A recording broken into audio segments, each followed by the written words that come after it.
اسی طرح اللہ سبحانہ و تعالی مختلف چیزوں کو ایسی کیفیت پر ایسے طریقے سے گھڑتا ہے کہ جو اپنی شیپ اور اپنی ساخت کے اعتبار سے بھی بہت خوبصورت ہے. تو اللہ سبحانہ و تعالی جو الخالق، البارئ اور المصور ہے، اللہ کی یہ صفت قرآن مجید کے علاوہ حدیث میں بھی بیان ہوئی ہے. زر رضی اللہ عنہ سے مروی ہے، انہوں نے کہا کہ علی رضی اللہ عنہ نے فرمایا، والذی فلق الحبۃ وبرأ النسمۃ، قسم ہے اس ذات کی جس نے دانے کو پھاڑا اور جس نے جان بنائی یعنی روح پیدا کی. رسول اللہ صلی اللہ علیہ وسلم نے مجھ سے عہد کیا تھا کہ مجھ سے مومن ہی محبت کرے گا اور مجھ سے منافق بغض رکھے گا. یعنی حضرت علی رضی اللہ تعالیٰ عنہ کے بارے میں فرمایا کہ جو مومن ہوگا وہی ان سے محبت کرے گا. تو بہرحال حضرت علی کی اس روایت میں برا کا لفظ آتا ہے کہ اللہ سبحانہ و تعالیٰ ہی نے روح کو پیدا کیا، جان کو پیدا کیا. یہ اللہ سبحانہ و تعالیٰ کا ایک صفاتی نام ہے اور اس کے مختلف دلائل ہمارے سامنے موجود ہیں. سب سے پہلی بات تو یہ کہ اللہ سبحانہ و تعالیٰ ہر نقص اور ہر عیب سے پاک ہے. قرآن مجید میں آتا ہے لیس کمثلہ شیء وہو السمیع البصیر، اس جیسی کوئی چیز نہیں، وہ سننے والا ہے، دیکھنے والا ہے.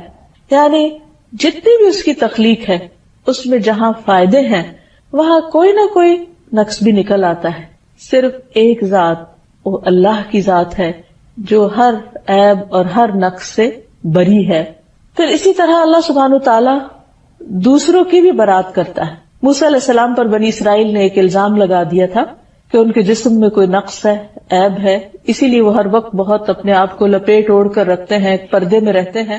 تو اللہ تعالیٰ نے ایک ایسی صورت پیدا کر دی کہ جس سے ان کے اس الزام کو ان سے دور کر دیا گیا، اور اس کا سبب پیدا کرنے والا بھی اللہ سبحانہ تعالیٰ ہے. قرآن مجید میں آتا ہے یا ایھا الذین آمنوا لا تکونوا کالذین آذوا موسیٰ فبرأہ اللہ مما قالوا وکان عند اللہ وجیہا.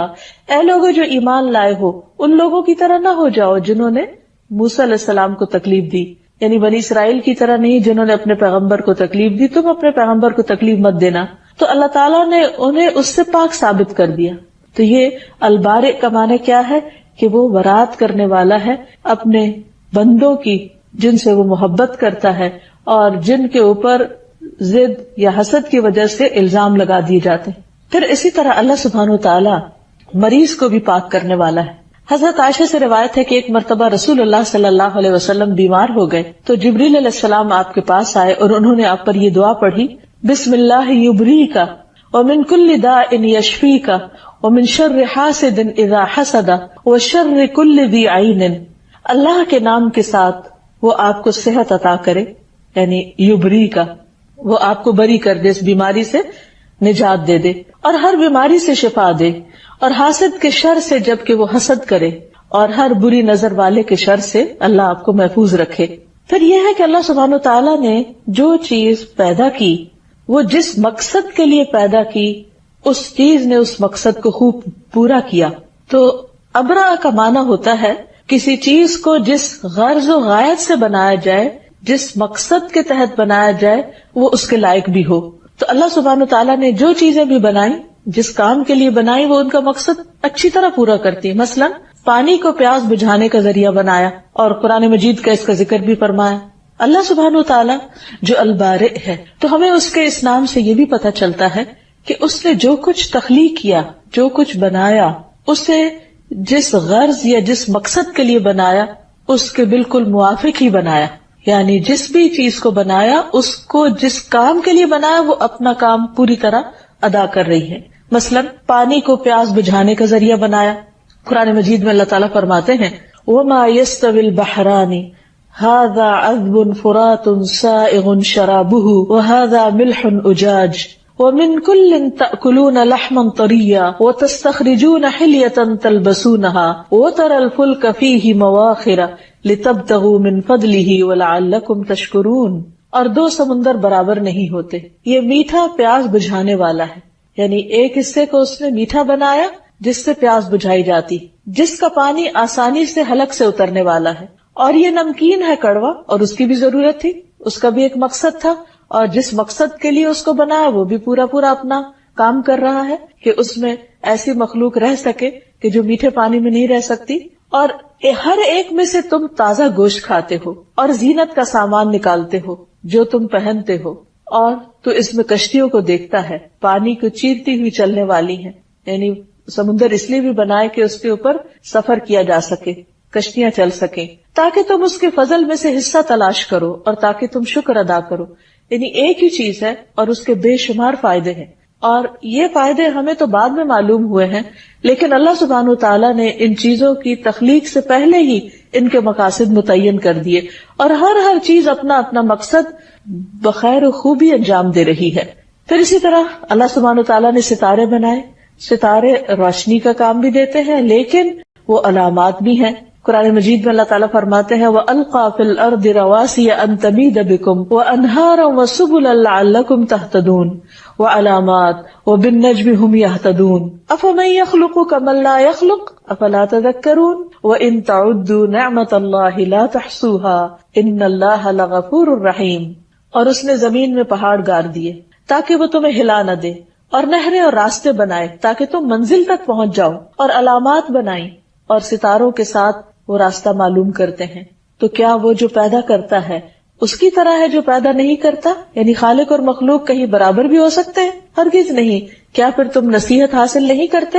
اور اگر تم اللہ کی نعمتوں کو گننا چاہو تو گن نہیں سکتے، شمار نہیں کر سکتے، ان کا احاطہ نہیں کر سکتے، ان کے سارے فائدے اور مقاصد معلوم نہیں کر سکتے. بے شک اللہ یقیناً بے حد بخشنے والا نہایت مہربان ہے. پھر اسی طرح زمین کی تخلیق کے بارے میں فرمایا کہ کس طرح اس کو بیج اگانے کے لائق بنایا. زمین کو اس طریقے پر پیدا کیا کہ جو انسان کے لیے پیداوار اگا سکے. وَآيَةٌ لَهُمُ الْأَرْضُ الْمَيْتَةُ أَحْيَيْنَاهَا وَأَخْرَجْنَا مِنْهَا حَبًّا فَمِنْهُ يَأْكُلُونَ وَجَعَلْنَا فِيهَا جَنَّاتٍ مِّن نَخِيلٍ وَأَعْنَابٍ وَفَجَّرْنَا فِيهَا مِنَ الْعُيُونِ لِيَأْكُلُوا مِن ثَمَرِهِ وَمَا عَمِلَتْهُ أَيْدِيهِمْ أَفَلَا يَشْكُرُونَ سبحان الذي خلق الازواج كلها مما تنبت الارض ومن انفسهم ومما لا يعلمون. اور ایک نشانی ان کے لیے مردہ زمین ہے، ہم نے اسے زندہ کیا یعنی بارش برسا کر، اور اس سے غلہ نکالا اور وہ اسی میں سے کھاتے ہیں. اور ہم نے اس میں کھجوروں اور انگوروں کے کئی باغ بنائے اور ان میں کئی چشمے پھوڑ نکالے تاکہ وہ اس کے پھل کھائیں، حالانکہ اسے ان کے ہاتھوں نے نہیں بنایا. یعنی جو کچھ یہ کھا رہے ہیں، جو کچھ یہ استعمال کر رہے ہیں، یہ کسی انسان کی بنائی ہوئی چیز نہیں ہے. پھر کیا وہ شکر ادا نہیں کرتے؟ یعنی اصل کام انسان کا کیا تھا کہ وہ ان سب نعمتوں کو استعمال کر کے اللہ کا شکر ادا کرے اور اس کی فکر کرے. لیکن بندے اپنے حصے کا کام نہیں کرتے تو بھی اللہ سبحانہ وتعالیٰ کو کچھ فرق نہیں پڑتا. فرمایا پاک ہے وہ جس نے سب کے سب جوڑے پیدا کیے ان چیزوں سے جنہیں زمین اگاتی ہے، اور خود ان میں سے اور ان چیزوں سے جنہیں وہ جانتے نہیں. اب دیکھیے کہ یہ آیت 1400 سال پہلے نازل ہوئی اور اس میں ذکر کیا گیا ہے کہ ہر چیز کے اندر جوڑے موجود ہیں. اور کچھ عرصہ پہلے انسان نے یہ ڈسکور کیا کہ جوڑے صرف انسانوں یا حیوانوں میں نہیں، سمندروں میں بھی ہیں اور پہاڑوں میں بھی ہیں اور پودوں میں بھی ہیں اور باقی مخلوقات میں بھی ہیں. لیکن اس کا ذکر کب سے پہلے اللہ سبحانہ وتعالیٰ بیان فرما چکے ہیں. تو اس سے یہ پتہ چلتا ہے کہ اللہ سبحانہ وتعالیٰ نے جس چیز کو جس مقصد کے لیے پیدا کرنا تھا اسی کے لیے پیدا کیا، اور پھر وہ چیز مقصد پورا بھی کر رہی ہے، اور کس طرح اس کو جوڑوں کی شکل میں بنایا تاکہ وہ بہتر طور پر کام کر سکے. پھر اسی طرح بعض جانوروں کو بعض کی غذا کا ذریعہ بنایا، خود انسانوں کی غذا کا ذریعہ بنایا. فرمایا وَإِنَّ لَكُمْ فِي الْأَنْعَامِ لَعِبْرَةً نُسْقِيكُم مِّمَّا فِي بُطُونِهِ مِن بَيْنِ فَرْثٍ وَدَمٍ لَبَنًا خَالِصًا سَائِغًا لِلشَّارِبِينَ. اور بلا شبہ تمہارے لیے چوپاؤں میں یقیناً بڑی عبرت ہے. ہم ان چیزوں میں سے جو ان کے پیٹوں میں ہیں، گوبر اور خون کے درمیان سے تمہیں خالص دودھ پلاتے ہیں. سوچے انسان کہ جانور کیا کھاتا ہے اور کس طرح اس کے اندر وہ پروسیس ہوتا ہے اور کس شکل میں وہ باہر آتا ہے. یعنی اگر انسان دودھ پیتے ہوئے ایک لمحے کے لیے بھی اللہ سبحانہ وتعالیٰ کی اس قدرت پر غور کرے کہ یہ آیا کہاں سے ہے، یہ بنا کیسے ہے، تو انسان کی عقل حیران ہو جائے اور وہ واقعی اپنے الہ کو پہچان کر اس کے آگے جھک جائے. اور پھر فرمایا کہ یہ دودھ جو خالص دودھ پلاتے ہیں جو پینے والوں کے لیے حلق سے آسانی سے اتر جانے والا ہے، یعنی اس کا پینا بھی کچھ مشکل نہیں، اس کے اندر ایک لذت رکھی، غذائیت رکھی. پھر پھلوں کو بطور رزق بنایا، پھر مختلف رنگوں کے شہد کو شفا کا ذریعہ بنایا.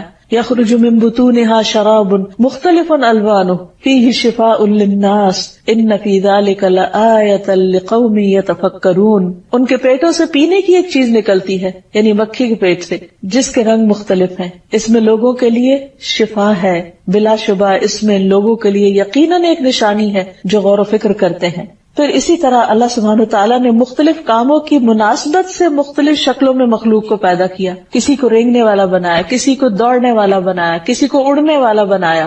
فرمایا وَمِنَ الْأَنْعَامِ حَمُولَةً وَفَرْشًا كُلُوا مِمَّا رَزَقَكُمُ اللَّهُ وَلَا تَتَّبِعُوا خُطُوَاتِ الشَّيْطَانِ إِنَّهُ لَكُمْ عَدُوٌّ مُبِينٌ. اور چوپاؤں میں سے کچھ بوجھ اٹھانے والے اور کچھ زمین سے لگے ہوئے ہیں، کھاؤ اس میں سے جو اللہ نے تمہیں رزق دیا ہے، اور شیطان کے قدموں کے پیچھے نہ چلو، بلا شبہ وہ تمہارا کھلا دشمن ہے. واللہ خلق کل دابۃ من ماء فمنهم من يمشي على بطنه ومنهم من يمشي على رجلين ومنهم من يمشي على اربع يخلق الله ما يشاء ان الله على كل شيء قدیر. اور اللہ نے ہر چلنے والا جاندار ایک قسم کے پانی سے پیدا کیا. ان میں سے کوئی وہ ہے جو اپنے پیٹ کے بل چلتا ہے، کوئی وہ ہے جو 2 پاؤں پہ چلتا ہے، اور ان میں سے کوئی وہ ہے جو 4 پہ چلتا ہے. اللہ پیدا کرتا ہے جو وہ چاہتا ہے. یقیناً اللہ تعالیٰ ہر چیز پر خوب قدرت رکھتا ہے.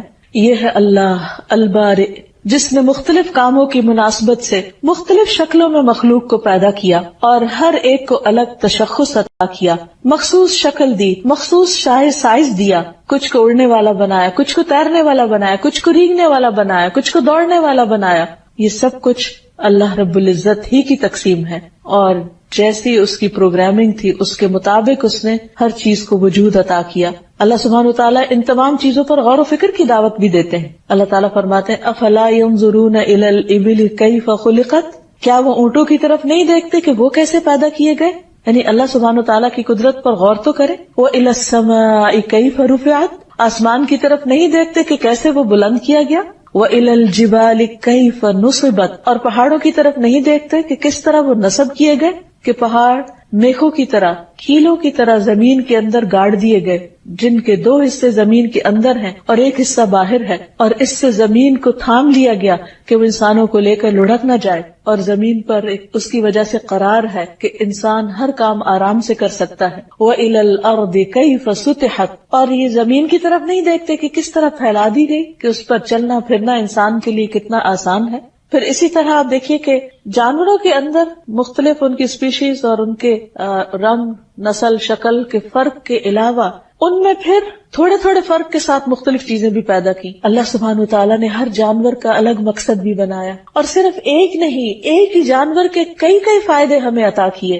فرمایا وَالْأَنْعَامَ خَلَقَهَا لَكُمْ فِيهَا دِفْءٌ وَمَنَافِعُ وَمِنْهَا تَأْكُلُونَ وَلَكُمْ فِيهَا جَمَالٌ حِينَ تُرِيحُونَ وَحِينَ تَسْرَحُونَ وَتَحْمِلُ أَثْقَالَكُمْ إِلَى بَلَدٍ لَمْ تَكُونُوا بَالِغِيهِ إِلَّا بِشِقِّ الْأَنفُسِ إِنَّ رَبَّكُمْ لَرَءُوفٌ رَحِيمٌ وَالْخَيْلَ وَالْبِغَالَ وَالْحَمِيرَ لِتَرْكَبُوهَا وَزِينَةً وَيَخْلُقُ مَا لَا تَعْلَمُونَ. اور چوپائے اس نے انہیں پیدا کیا، یعنی ایک چوپایا جو ہے، ایک مویشی جانور جو ہے، وہ بظاہر دیکھنے میں ایک جانور ہے، لیکن کتنے ہیں اس کے فائدے؟ تمہارے لیے ان میں گرمی حاصل کرنے کا سامان ہے، یعنی ان کی وول سے تم فائدہ اٹھاتے ہیں، اور بھی بہت سے فائدے ہیں، ان سے تم کھاتے بھی ہو، یعنی ان کا دودھ وغیرہ پیتے ہو، اور پھر ان کا گوشت بھی، اور تمہارے لیے ان میں جمال ہے، خوبصورتی بھی ہے. جب تم انہیں شام کو چرا کے واپس لاتے ہو ڈھلتے سایوں میں، اور صبح جب لے کر جاتے ہو تو دور سے دیکھ کر ان کا چلنا بھی تمہیں ایک رونق بخشتا ہے، تمہارے دل کو خوش کرتا ہے. اور پھر وہ تمہارے بوجھ ایک شہر سے اٹھا کر دوسرے تک لے جاتے ہیں، جسے تم مشقت کے بغیر خود وہاں تک پہنچنے والے نہ تھے. یہ سب کچھ اللہ سبحانہ وتعالیٰ کی رحمت ہے. فرمایا ان ربکم لرؤوف الرحیم، تمہارا رب بہت ہی شفقت کرنے والا مہربان ہے. اور پھر مزید فرمایا کہ اس نے تمہارے لیے گھوڑے اور خچر اور گدھے سے تمہارے لیے پیدا کیے تاکہ تم ان پہ سواری کر سکو. اب آپ دیکھیے 3 جانور ایک دوسرے سے ملتے جلتے ہیں، لیکن تینوں کا الگ الگ کام ہے. گھوڑے کا اپنا کام ہے، خچر کا الگ اور گدھے کا الگ. اللہ سبحانہ وتعالیٰ چاہتے تھے تینوں کا ایک ہی بنا دیتے، لیکن وہ سب کام نہیں کر سکتے. جو کام گدھا کر سکتا ہے وہ گھوڑا نہیں کر سکتا، اور جو کام گھوڑا کرتا ہے یا خچر کرتا ہے وہ گدھا نہیں کر سکتا. کسی کا سائز چھوٹا ہے، کسی کا بڑا ہے، کوئی تیز رفتار ہے، کوئی آہستہ چلتا ہے. تو یہ سب کچھ کس نے پلان کیا؟ کون جانتا تھا کہ انسان کو اپنے کاموں کے لیے کیسی کیسی سواریوں کی ضرورت ہوگی؟ اور پھر ساتھ ہی فرمایا کہ تم ان پہ سوار ہو اور زینت بھی ہے، یعنی ان میں خوبصورتی بھی ہے، تمہارا دل بھی خوش ہوتا ہے ان کو دیکھ کر، اور وہ کچھ پیدا کرے گا جو تم نہیں جانتے، یعنی آئندہ بھی وہ پیدا کرتا رہے گا۔ اور حقیقت یہ کہ سواریوں کی مختلف قسمیں جو آج انسان دیکھ رہا ہے، چند سو سال پہلے انسانوں کے علم میں نہ تھی، اور آئندہ بھی معلوم نہیں کیا کچھ اللہ تعالیٰ پیدا کرنے والا ہے۔ پھر اسی طرح جب انسان کو اللہ سبحانہ وتعالیٰ کی اس صفت پر یقین ہو جائے، ایمان ہو جائے، تو انسان کو چاہیے کہ پھر اپنے رب سے دعا بھی کرے، کیونکہ وَلِلَّهِ الْأَسْمَاءُ الْحُسْنَى فَادْعُوهُ بِهَا، اللہ کے ہیں اچھے اچھے نام، انہیں ان ناموں کے ذریعے پکارو۔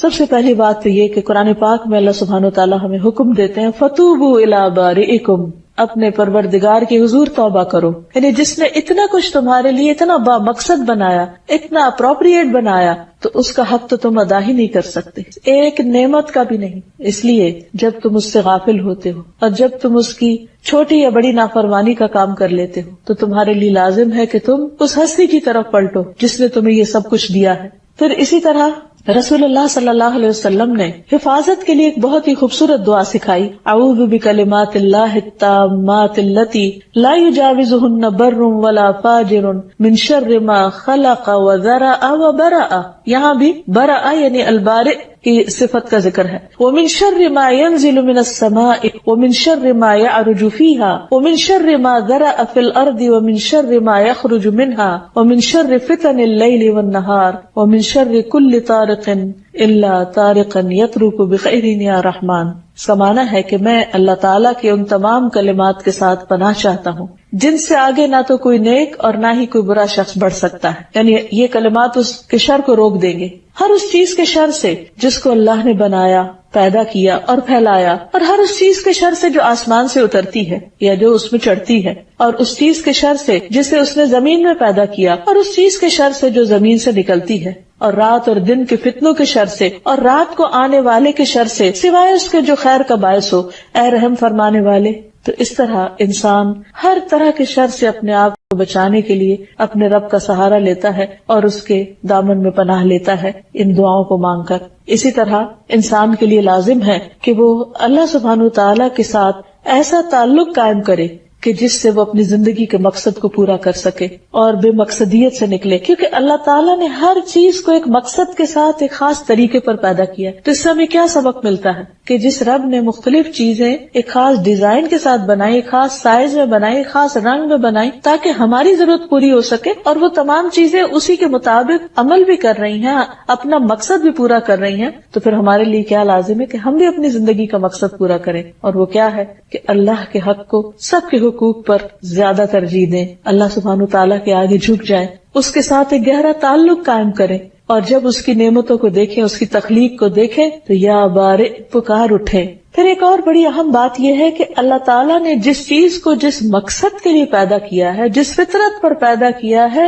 اس کے مطابق اس کو استعمال کریں، اسے دوسری چیزوں میں استعمال نہ کریں، کیونکہ اس سے شر اور فساد پھیلتا ہے۔ مثلا نبی کریم صلی اللہ علیہ وسلم نے فرمایا، بنی اسرائیل میں سے ایک شخص بیل پہ سوار ہو کے جا رہا تھا، تو اس بیل نے اس کی طرف دیکھا اور کہا، سوار سے کہا، میں اس لیے نہیں پیدا کیا گیا، میری پیدائش تو کھیت میں ہل جوتنے کے لیے ہوئی ہے، یعنی اللہ سبحانہ تعالیٰ نے اسے ایک اور کام کے لیے پیدا کیا اور تم کوئی اور کام اس سے لے رہے ہو۔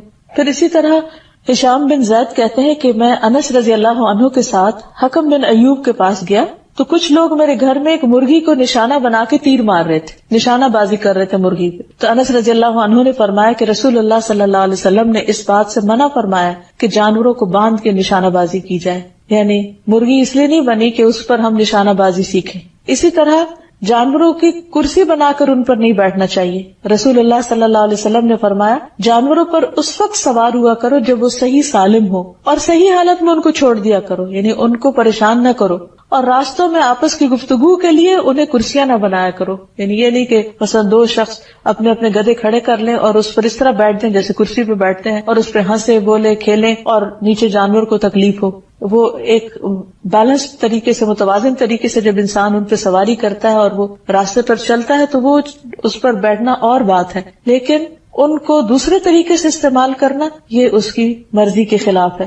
پھر اسی طرح یہ ہے کہ باقی تمام چیزوں میں بھی انسان اللہ سبحانہ وتعالیٰ کی تخلیق میں انٹرفیئرنس نہ کرے، یعنی پودوں کے اندر یا پانی کے اندر ایسے کام نہ کرے کہ جس سے زمین پر شر اور فساد پھیلے. لیکن انسان نے چونکہ ان تمام چیزوں کو بعض اوقات صحیح طور پر استعمال نہیں کیا، اسی وجہ سے آج ہم دیکھتے ہیں کہ دنیا بھر میں بہت زیادہ ایٹماسفیئر کے اندر تبدیلی اور تغیر کا جو مسئلہ پیدا ہو گیا ہے، جو خطرہ ہم سب کے اوپر منڈلا رہا ہے کہ کس طرح ویدر چینج ہو رہے ہیں، کس طرح بارشوں کے موسم اور باقی تمام چیزوں کے اندر تبدیلی پیدا ہو رہی ہے. اوزون لیئر کے اندر رخنے پیدا ہو گئے ہیں جس کو انسان کی ایک طرح سے حفاظت کے لیے اللہ سبحانہ وتعالیٰ نے رکھا، لیکن انسان نے اللہ کی مخلوق کو یا اللہ کی بنائی ہوئی چیزوں کو جب مس یوز کیا یا ان کاموں کے لیے نہیں کیا جن کے لیے وہ پیدا کی گئی تھی، تو اس سے اس کو خود ہی تکلیف ہوئی یا اس کے لیے مشکلات کھڑی ہو گئی. انسان کو یہ حق بھی نہیں کہ اللہ کی بنائی ہوئی چیزوں کا جو مقصد اللہ تعالیٰ نے متعین کیا یا جس چیز پر اللہ نے ان کو بنایا اس میں کسی قسم کی خلل اندازی کرے. مثلاً سمندروں کے اندر ایسے تجربات کرنا کہ جس سے وہاں کی مخلوق کو تکلیف پہنچے اور سمندری زندگی خطرے میں پڑ جائے، یہ بھی اللہ سبحانہ وتعالیٰ کی تخلیق اور اس کے منصوبے کے اندر دست اندازی ہے. اسی طرح پودوں کے اندر اپنی مرضی سے تبدیلیاں پیدا کرنا، مختلف طرح کی غذاؤں کے رنگ یا شکل بدل دینا یا ان کے ساتھ اس قسم کا تجربہ کرنا کہ جس سے ان کی ظاہری حالت بدل جائے یا ان کے رنگ بدل جائے یا ان کی تاثیر بدل جائے، تو اس چیز کی بھی اجازت نہیں ہے اور اس سے بھی بچنا چاہیے، کیونکہ فطرت کے ان امور میں مداخلت یہ دراصل ایک شیطانی کام ہے. شیطان نے یہ کہا تھا وَلَآمُرَنَّهُمْ فَلَا يُغَيِّرُنَّ خَلْقَ اللَّهِ، میں انہیں حکم دوں گا اور یہ اللہ کی خلق کو بدل دیں گے. یعنی اللہ سبحانہ وتعالیٰ نے چیزوں کو جس رنگ میں، جس ڈھنگ میں، جس مقصد کے لیے پیدا کیا ہے وہ انسانوں کو اس مقصد سے پھیر دیں گے. تو ان چیزوں سے بچنا بھی نہایت ضروری ہے. اللہ سبحانہ وتعالیٰ جو ہر چیز کا خالق ہے اور جس نے ہر چیز کو ایک مقصد کے لیے پیدا کیا ہے، وہ مقصد کیا ہے کہ یہ تمام چیزیں انسان کی خدمت کریں. لیکن انسان نے بعض اوقات اللہ تعالیٰ کی اس تخلیق کو خود اللہ کے برابر قرار دے دیا اور انسان اللہ کو پوجنے کی بجائے شجر اور حجر کو پوجنے لگے، درختوں اور پتھروں کو پوجنے لگے. تو البارئ پر ایمان لانے کا ایک تقاضا یہ بھی ہے کہ ہم نہ صرف یہ کہ اس شرک سے پرہیز کریں بلکہ اس شرک سے بیزاری کا اعلان بھی کریں، اس سے برات کا اظہار بھی کریں. قرآن مجید میں اللہ تعالیٰ فرماتے ہیں قُلْ أَيُّ شَيْءٍ أَكْبَرُ شَهَادَةً قُلِ اللَّهُ شَهِيدٌ بَيْنِي وَبَيْنَكُمْ وَأُوحِيَ إِلَيَّ هَذَا الْقُرْآنُ لِأُنذِرَكُمْ بِهِ وَمَنْ بَلَغَ أَإِنَّكُمْ لَتَشْهَدُونَ أَنَّ مَعَ اللَّهِ آلِهَةً أُخْرَى قُلْ لَا أَشْهَدُ قُلْ إِنَّمَا هُوَ إِلَٰهٌ وَاحِدٌ وَإِنَّنِي بَرِيءٌ مِّمَّا تُشْرِكُونَ. کہہ دیجئے کون سی چیز گواہی میں سب سے بڑی ہے؟ کہہ دیجئے اللہ میرے درمیان اور تمہارے درمیان گواہ ہے، اور میری طرف یہ قرآن وحی کیا گیا تاکہ میں تمہیں اس کے ساتھ خبردار کروں اور اسے بھی جس تک یہ پہنچے. کیا بے شک تم واقعی گواہی دیتے ہو کہ بے شک اللہ کے ساتھ کچھ اور معبود بھی ہیں؟ کیا واقعی عقل مانتی ہے اس بات کو کہ اللہ کی مخلوق خالق کے برابر بھی ہو سکتی ہے؟ کہہ دیجئے میں تو یہ گواہی نہیں دیتا. آپ کہہ دیجئے کہ وہ تو صرف ایک ہی معبود ہے اور بے شک میں اس سے بری ہوں جو تم شریک ٹھہراتے ہو. افسوس یہ ہے کہ انسان جس کو اللہ سبحانہ وتعالیٰ نے عقل دی تھی، سوچنے سمجھنے کی صلاحیت دی تھی، غور و فکر کی صلاحیت دی تھی، کہ اگر اس کے پاس کتاب وحی نہ بھی ہوتی تو بھی وہ اس عقل کے ساتھ مخلوق کی عبادت نہ کرتا. لیکن جب انسان اس درجے پر اتر آتا ہے تو اللہ سبحانہ وتعالیٰ اس چیز کو، اس سے برات کا اعلان کرتے ہیں، اس سے بیزاری کا اظہار کرتے ہیں اور اپنے حبیب محمد صلی اللہ علیہ وسلم کو بھی اس بات کا حکم دیتے ہیں کہ آپ بھی اعلان کر دیجئے کہ میں اس سے بری ہوں جو بھی تم اللہ کا کسی کو شریک بناتے ہو. پھر اسی طرح اللہ سبحانہ تعالیٰ کی دی گئی خبروں میں شک کرنے سے بھی برات کا اعلان کرنا چاہیے. ہر اس شک اور شبہ سے بری ہونا چاہیے جو اللہ تعالیٰ کی دی ہوئی کسی خبر کے مخالف ہو. مثلاً اللہ تعالیٰ نے آخرت کے بارے میں بہت ساری ایسی باتیں ہمیں بتائی ہیں کہ جو ابھی ہمارے مشاہدے میں تو نہیں آ سکتی، لیکن وحی کے ذریعے ہمیں ان کی خبر دے دی گئی ہے. مثلاً جنت، جہنم، قبر کے اندر جو عذاب، جزا اور سزا ہے، سوال و جواب کا سلسلہ ہے. اسی طرح قیامت کے دن، حشر کے دن کا جو منظر بیان کیا گیا ہے. تو ان تمام چیزوں پر ایمان لانا ہمارے لیے ضروری ہے. اور اگر کوئی ان میں شک کرے تو اس سے برات کا اعلان کرنا چاہیے کہ ہم تمہارا ساتھ نہیں دیتے اور ہم ان چیزوں پر ایمان رکھنے والے ہیں۔ سورۃ یونس میں اللہ تعالیٰ فرماتے ہیں فَإِن كُنتَ فِي شَكٍّ مِّمَّا أَنزَلْنَا إِلَيْكَ فَاسْأَلِ الَّذِينَ يَقْرَؤُونَ الْكِتَابَ مِن قَبْلِكَ لَقَدْ جَاءَكَ الْحَقُّ مِن رَّبِّكَ فَلَا تَكُونَنَّ مِنَ الْمُمْتَرِينَ۔ پھر اگر تو اس کے بارے میں کسی شک میں ہے جو ہم نے تیری طرف نازل کیا ہے تو ان لوگوں سے پوچھ لے جو تجھ سے پہلے کتاب پڑھتے ہیں،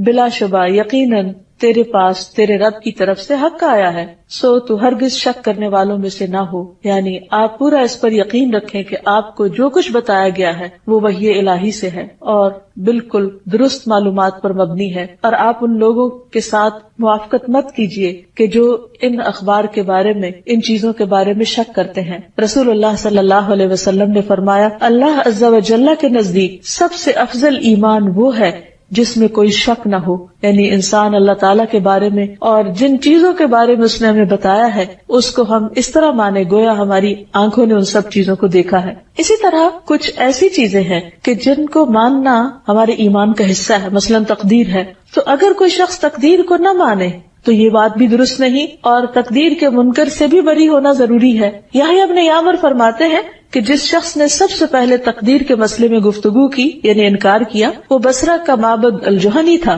پس میں اور حمید بن عبد الرحمن ہمیری حج یا عمرے کے ارادے سے نکلے۔ ہم نے کہا کاش رسول اللہ صلی اللہ علیہ وسلم کے کسی صحابی سے ہماری ملاقات ہو جائے جس سے ہم ان لوگوں کے بارے میں کچھ پوچھ سکیں جو تقدیر میں وہ باتیں کرتے ہیں، یعنی تقدیر کا انکار کرتے ہیں۔ تو اللہ کا کرنا ایسا ہوا کہ عبداللہ بن عمر رضی اللہ عنہ مسجد میں داخل ہوئے اور ہم نے ان کو دیکھ لیا، تو میں نے اور میرے ساتھی نے انہیں اپنے درمیان کر لیا، یعنی ایک طرف میں ہو گیا، دوسری طرف میرے ساتھی ہو گئے اور وہ بیچ میں تھے۔ میں نے سوچا کہ میرا ساتھی مجھے بات کرنے کا موقع دے گا، چنانچہ میں نے کہا ابو عبد الرحمن، ہمارے علاقے میں کچھ ایسے لوگ پیدا ہو گئے ہیں جو قرآن کی تلاوت بھی کرتے ہیں، علم کی باریکیاں بھی نکالتے ہیں، لیکن ان کا عقیدہ یہ ہے کہ تقدیر کچھ نہیں اور معاملات ویسے ہی ہو جاتے ہیں۔ تو ابن عمر رضی اللہ عنہ نے فرمایا جب تم ان سے ملو تو انہیں بتا دینا کہ میں ان سے بری ہوں اور وہ مجھ سے بری ہیں۔ یعنی جو شخص ایمان کے جو بیسک پلرز ہیں ان میں سے اگر کسی ایک پلر کا بھی انکار کرتا ہے تو اس کی موافقت نہیں کرنی چاہیے، کیونکہ یہ البارئ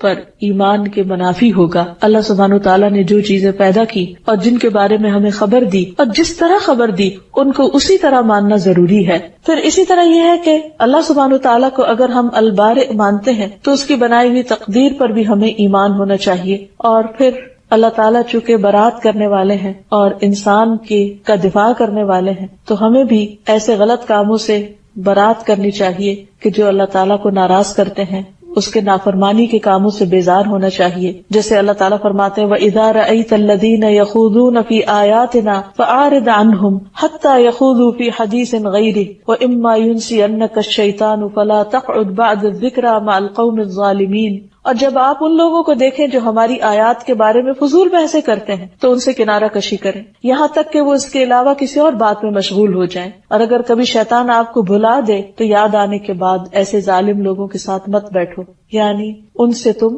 برات کرو۔ حضرت عائشہ کہتی ہیں کہ جھوٹ سے بڑھ کر کوئی عادت رسول اللہ صلی اللہ علیہ وسلم کے نزدیک ناپسندیدہ نہ تھی، اور کوئی شخص آپ کے سامنے جھوٹ بولتا تو آپ کا رویہ اس کے بارے میں بدلا رہتا حتیٰ کہ معلوم ہو جاتا کہ اس نے توبہ کر لی ہے۔ پھر اسی طرح آپ صلی اللہ علیہ وسلم نے ان لوگوں سے بھی برات ظاہر کی کہ جو چھوٹوں پر رحم نہ کریں اور بڑوں کی عزت نہ کریں۔ آپ نے فرمایا وہ شخص ہم میں سے نہیں جو ہمارے چھوٹوں پر شفقت نہیں کرتا اور بڑوں کا حق نہیں پہچانتا۔ البارئ کے حق کو